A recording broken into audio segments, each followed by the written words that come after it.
like Seth has a Stoneforge Mystic that just put an equipment into play.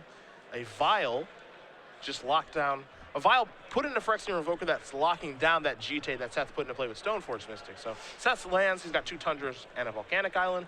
For Phil, he plays a Plains. He's got a port that's going to shut down one of these lands. He also has a Caracas as well. And it looks like maybe a Source of Plowshares took care of that Stoneforge Mystic. Yeah. It looks like it may be exiled here. Seth is a 2. Oh, wow. That's not a lot of life. It is not a lot of life. So this game's been going on for a little while, it seems. Yep, okay, that is gone, out of play. Seth is just going to pass the turn back. Vial will go active. Ooh. The Bluff Vial? Yeah. Right. Might as well, you know. You should, in theory, do it every time. Right, because then they never know. Yes. They never know when it's coming for real. But it is very rare that I actually ever see the Bluff Vial. I myself, as a Goblins player, rarely use the Bluff Vial. I think it's lazy. really relevant in Death and Taxes when they have things like Thalia and Phyrexian Revoker. Oh, yeah, for sure. There are so many situations you can get into by like bluff filing where at some point they're just like, yeah, man, whatever. I know you're not putting anything in. And then they're just like, oh, Revoker named this. And they're like, I wanted to respond. Yeah. Well, sorry, buddy. You passed. It's definitely good mechanics to do that. You saw Seth play a Volcanic Island after having it tapped down by Port. Again, we don't have a great look at what's in Gallagher's hand right now. Don't know if he has something to put in with Vial or not. Seth's trying to figure things out here as well. Does he have something to play? It looks like he does. He brings that card in his right hand. Now we got to shuffle it back in.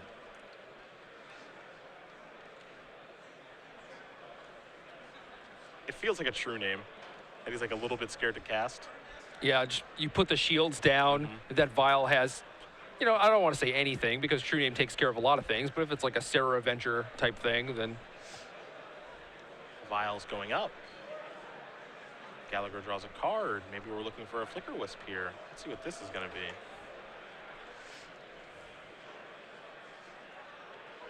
It's a Needle. That's probably timely. Yep, that's on GT again. So Gallagher will pass back over to Manfield. Tap down a Tundra with the Port. Seth will draw.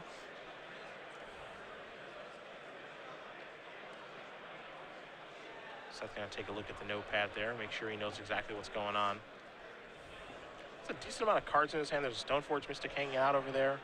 Looks like he's going to deploy that one now. He's got the Batterskull in the grip already. He has a Bolt in his hand. Yep, so there is that. Yeah, so now Seth's not in too bad of shape, right? He's working his way out of it. Yeah. Nothing to search for. But that's okay, because that means he already has the Batterskull. He has Bolt at the ready. Gonna activate the Vial. Nothing. Okay. Putting a little bit of fear into him. Yeah.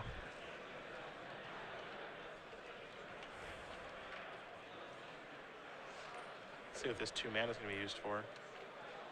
Stoneforge Mystic for Phil.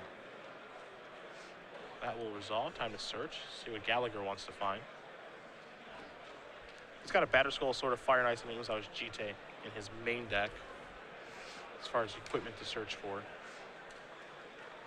I would suggest the one that is not currently Pithing Needled. Good tip. Expert. For those analysis. watching at home, yeah.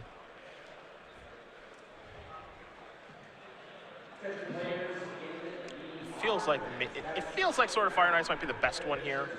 Work your way past Tree and Nemesis on the ground. It's gonna be Batterskull though. Okay.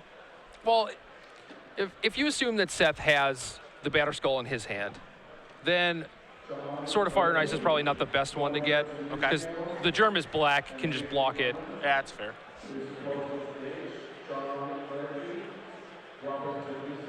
And I'm not sure that Phil is going to be able to beat the combination of just Shrew Name plus Batterskull. Me neither, but at least if he has his own Batterskull, then they can kind of start playing that game where both players go to 40 life or whatever. And see what happens, but Swords is going to slow him down a decent amount. Yeah, it'll force Seth to likely have to actually just pay full price for the Batterskull. He might be okay with doing that now. Again, I'm under the impression, Seth doesn't really want to cast this Lightning Bolt on Stoneforge Mystic because, the fear of like a Flicker Wisp coming out and then just killing him in the air is very scary. Yeah. I mean, ideally, you would be able to save the Lightning Bolt for a flyer, but I think Seth knows he's going to have to cast that Batterskull, and he probably has an assumption that Phil drew the Stoneforge Mystic that turn, right? Because he didn't cast it the turn previous. Seth's going to go down to 2 now. So I can totally understand him feeling safe this turn, that there is no Flicker Wisp incoming. There's Volcanic. And I believe he's going to deploy the mighty living weapon that is Batterskull. So that's going to come in. You got ourselves a living weapon trigger, and Germ Token will be placed over there. Yeah, get BBD out there. Give a little camera time. In for 3.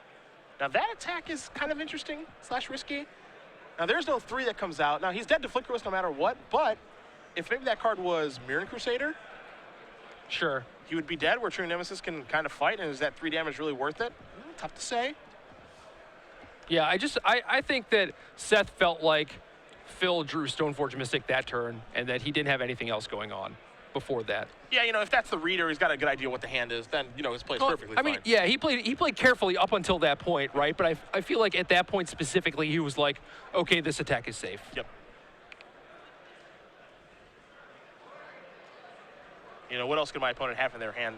Has he been sandbagging a 3 this long? Something like that, where, it is realistic for Gallagher to be stuck with a couple cards in his hand that he can't play, like a backup Caracas. Right. Yeah, I mean, there is a decent amount of legendary cards in this deck, and Caracas is certainly one of them that he could have. Port will take care of the Tundra. This is a Brainstorm. A good magic card. Average, as you called it yesterday. I don't remember that. I was there, man. We have it on video. It's actually, we deleted it. I'm better friends with the directors than you, so it's gone. Oh. Sorry, buddy. I don't know how that could possibly be true, but I know they filmed a lot of your versus videos. But yeah, I mean, if they just met you, I would understand. But like once they get to know you, it's like, oh wow. I think I'm like a pretty nice guy. I believe that you believe that. So Seth will put a couple of cards back here with the Brainstorm. He is unable to move the GT over to the Tree Nemesis and put Gallagher in a pretty hard lock. So all he can do probably instead is just actually attack with the Batterskull token. He's got to set one more back here, I think. It looks like both.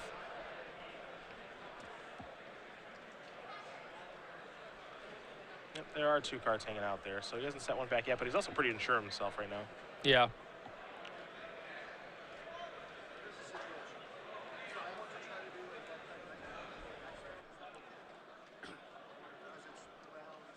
Tough to say. Yeah, he's got a Stoneforge Mystic hanging out over there. As you can tell, Seth is a little bit unsure of himself on what to put back and how to move forward here. Skating on relatively thin ice, sitting at 2 life. But again, this deck isn't something that has any reach. You see the cards it looks like he wants to keep are Delver and Stoneforge. And the other cards look like Brainstorm and Stoneforge.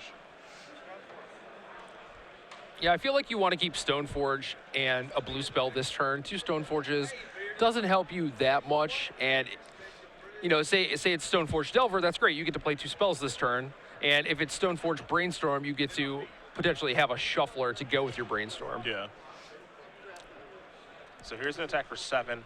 And more importantly for Seth, he's going to gain 4 life. So now he's up to 6. Yeah, he's got a little bit of breathing room.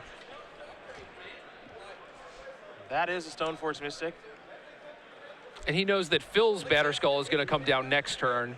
And assuming he wants to find an answer to that, then having the Brainstorm is much better than having Delver, right? Because Delver is good, but it's mostly just a dude. And if you need to kill that Batterskull, Delver's not really going to help you. Yeah, I think the answer to that is finding a 6th land, because one of the lands will get ported. He finds a land so he can move the Batterskull over to the Tree Nemesis. Yeah, exactly.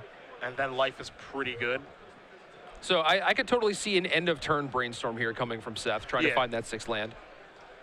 And if you don't find a 6th land, well, that probably means you found 3 spells, which is also probably going to be pretty good.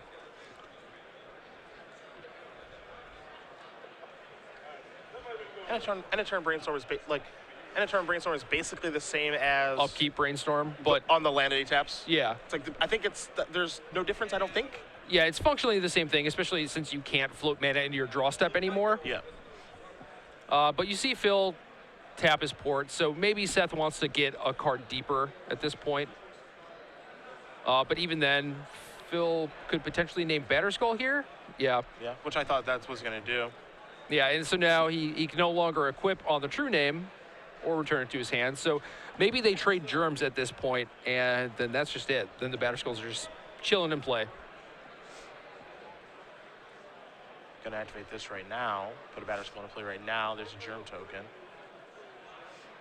And pass the turn back. Yeah, at this point, I don't think there's any real reason to fire off an end of turn Brainstorm. You can untap, draw a card, then cast Brainstorm, get a card deeper into your deck. Get more information too. Yeah. I think that the situation has changed enough that he doesn't need to do it at the end of turn anymore. Yep, I agree with that. I'm still okay with casting it now though. Like, Oh, I still me think too. you want to Brainstorm. 2 and 3.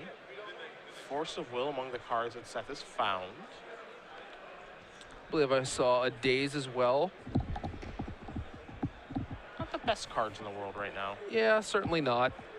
If there's a fetch land among them, you know, that's fine. If not, Seth is almost certainly going to be drawing some not optimal cards for the next few turns.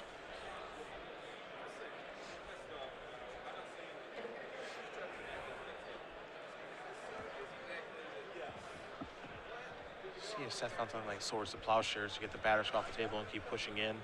Actually, probably just better off get the Revoker off the table. Yeah, probably.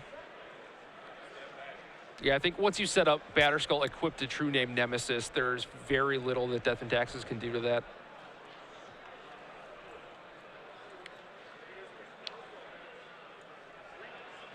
Seth's trying to figure out how he can get these last points of 11 damage done. Now, he is up a game here. You do see the clock there in the middle. About 6 minutes left, so if he does win, you know, he won game 1, and if they do end up tying or drawing this game, Seth will win the match, so. It is pretty important for Phil to actually try to get these last 6 points of damage dealt. Yeah. Yeah, and he was close. He had Seth all the way down to 2 before he started climbing back, so. Seth's gonna add a mana from the Tundra, it looks like. Feels like a Swords, yep. Yeah. Gonna go to the Germ token.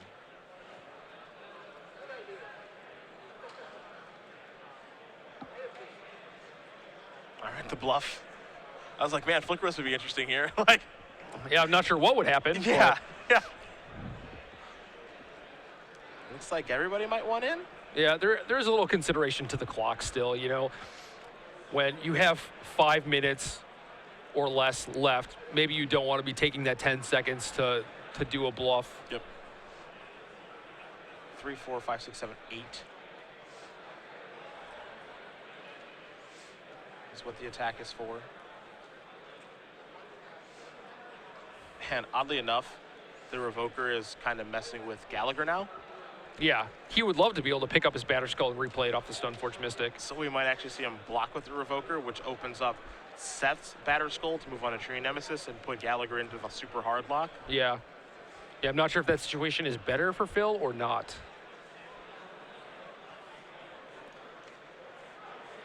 I think that's what he's trying to figure out right now. You can see the fingers kind of dancing.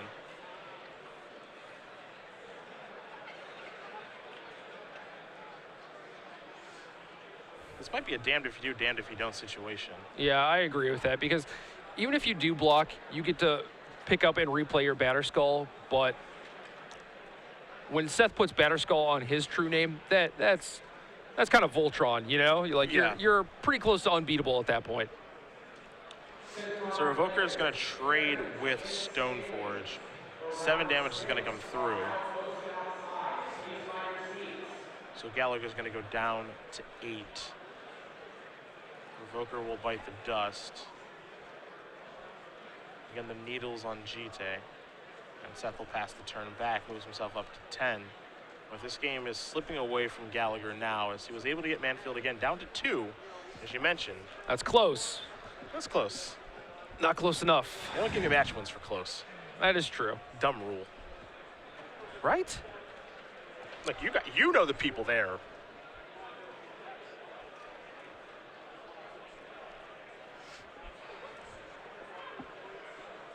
Three mana.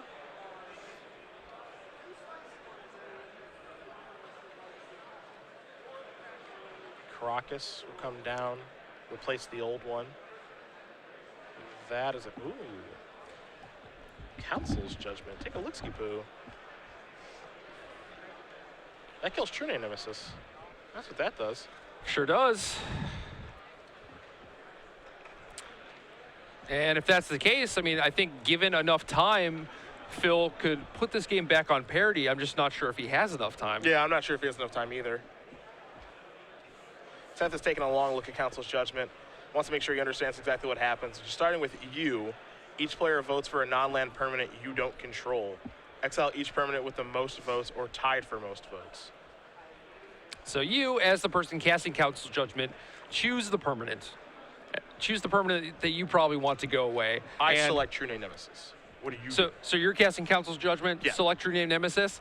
Well, since it's only a 2-player game, I probably want to vote for the same thing you did. Otherwise, both my permanents are going to go away. You don't want to vote for something else? No. I wouldn't vote for something else either. I would vote for True Name Nemesis as well.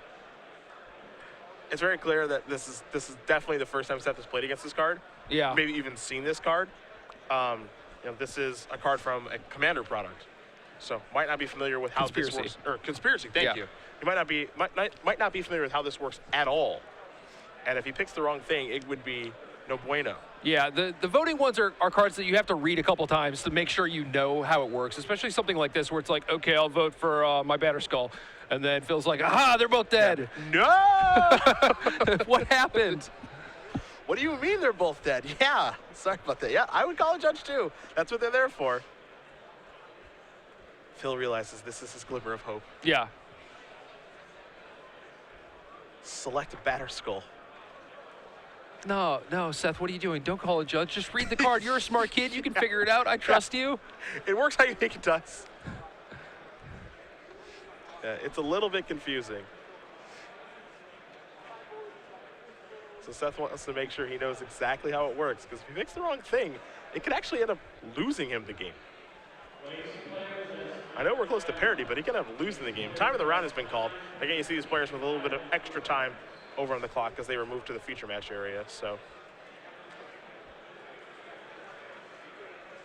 it looks like a little bit of frustration here for Seth. So maybe he named the wrong card. Again, when we know more of what's happening, we will let you guys know from our table spotter. And a small 2-minute extension here.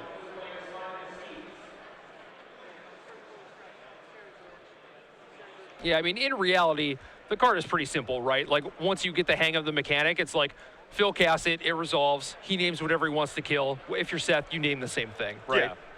It's just, if you've never played against it before, if you didn't even know the card existed, yeah, you have to read you're it. just like, wait, hold on. If you read it out loud, it just seems like, oh, I pick something that of yours dies, you pick something of mine that dies.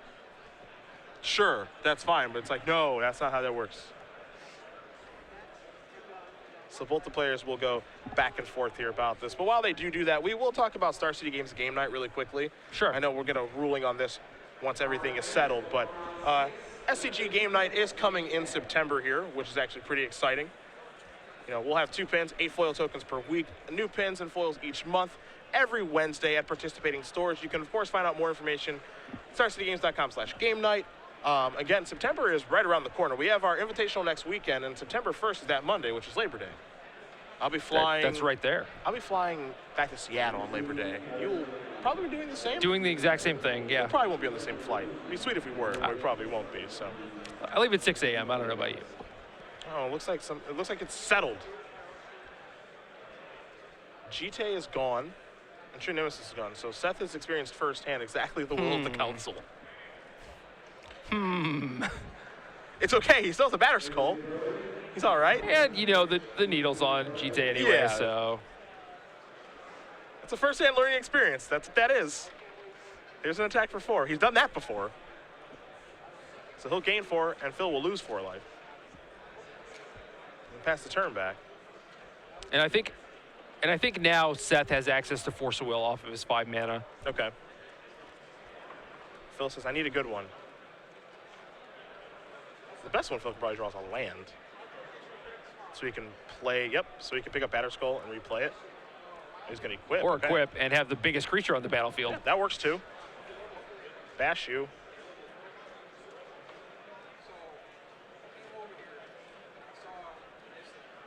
But again, we might be heading into draw territory here.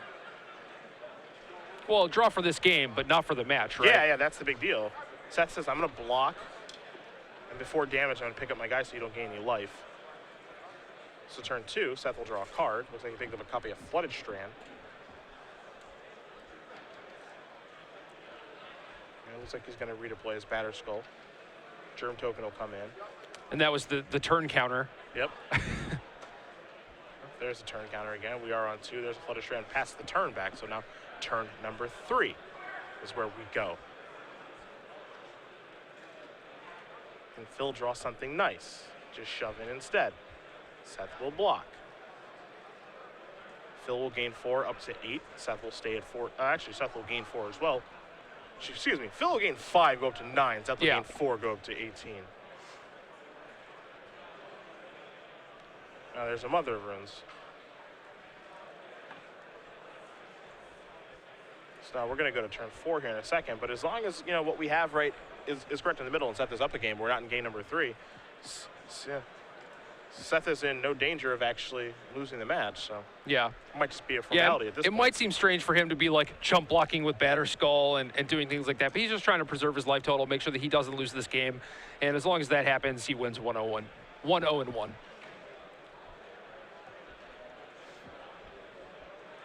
Yep, so there is a Force of Will on a daze. Force of Will removing a daze to take care of the Mother Runes. This will be a port activation. It is turn number 4.